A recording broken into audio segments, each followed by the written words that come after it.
Assalomu alaykum, hurmatli ITEP Akademik kanali kuzatuvchilari. Sizlar uchun bugun ITEP topshirilgan imtihonlarning natijasini qanaqa qilib rasmiy saytdan tekshirib natijangizni olishingiz mumkinligi to'g'risida gaplashamiz va aynan natijani tekshirish, sertifikatlarni verify, ya'ni haqiqiyligini tekshirishni hozir sizlar bilan birgalikda ko'rib chiqamiz. Avvalambor Google, Chrome farqi yo'q, biror bir web brauzerga kirasiz va aynan ITEP.uz saytiga kirishingiz kerak bo'ladi.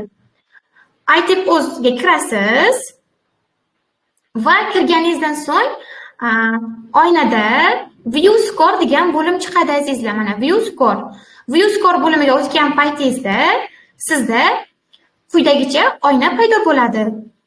Hozir bir daqiqa.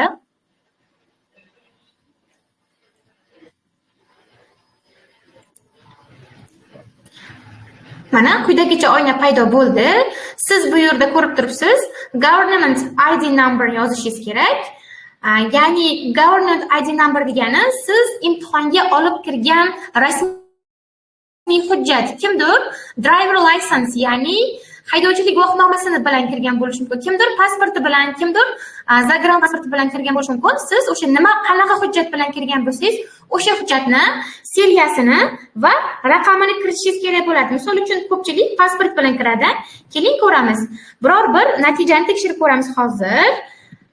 Istalgan o'zingizda pasport seriya raqamingizni yozasiz va bir narsaga e'tibor bering. Imtihonga kirgan paytingizda pasport seriya raqamlaringiz va yoziladigan ism sharifingiz to'liq va to'g'ri yozilishi kerak. Chunki agar siz e'tiborsizlik qilib qanaqadir xatoliklarga yo'l qo'yadigan bo'lsangiz, tekshirayotgan paytingizda sizda muammolar kelib chiqadi, ya'ni sertifikatingiz chiqmaydi.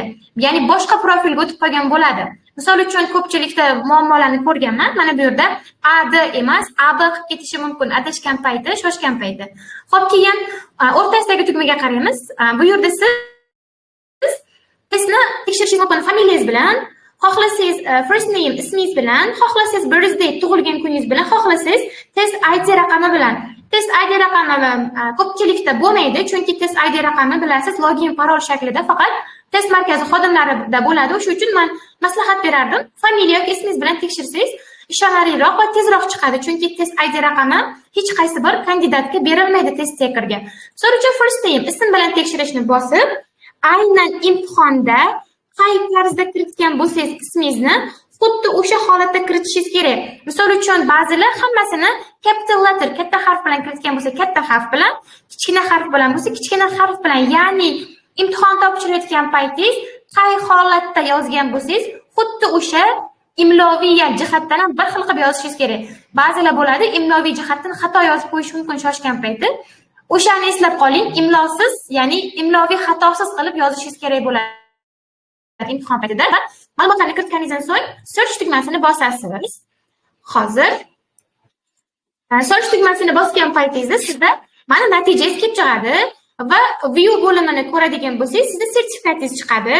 Ism, familiyangiz ustiga bosadigan bo'lsangiz, sizni imtihon davrida o'tirgan holatingiz, rasmlaringiz kelib chiqadi. Mana hammasi saqlanadi azizlar. O'sha uchun imtihon davrida ortiqcha harakat qilish kerak emas va hamma imtihonni qonun qoidalariga e'tibor berishingiz kerak. Mana hamma imtihon davridagi rasmlaringiz chiqdi. Xo'p, sertifikatni yuklab olishni ham hozir o'rgataman. Boyagi view PDF degan joyidan sertifikatni yuklab olishingiz kerak bo'ladi azizlar. Boya aytdim, rasmlar ham to'liq saqlanadi ko'rganingizdek. Ba'zilar bo'lishi mumkin, qing'ir yo'lni tanlab, o'rnimga odam kirsachi deydi. O'rningizga odam kirganda balki odam tekshirganda sezmay qolishi mumkindir.